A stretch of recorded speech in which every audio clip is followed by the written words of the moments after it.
Welcome to Blizzard Fire. We hope this video helps fire up your solution. You start by powering the phone off and removing the SIM or card. That prevents shorting. Next, warm the back glass edges with a heat source for about 20-30 seconds to soften adhesive. While heating, fit the suction cup near an edge, then insert a thin pick to create an initial gap. Keep screws organized as you go. Once you have a gap, slowly pry around. You want controlled separation rather than force, so the glass doesn't shatter unexpectedly.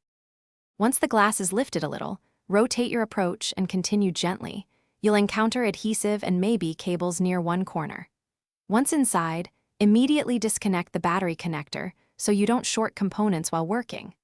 Unscrew brackets holding camera or fingerprint modules if present, and carefully lift those parts out. Clean remaining adhesive with 90% plus isopropyl and a plastic scraper so the new glass will sit flat. Make sure connectors are visible and untangled before you place the replacement. You position the new back glass dry to check fit, then reconnect any modules and the battery so you can test functions before final sealing.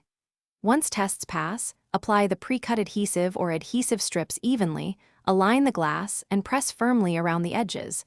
Allow the adhesive to cure as recommended. If you find issues, like non-responsive fingerprint or camera glitch, reopen, check connectors, and clean contacts. Often a receipt solves poor connection problems without further damage. Thanks for watching. If you found this helpful, don't forget to like and subscribe.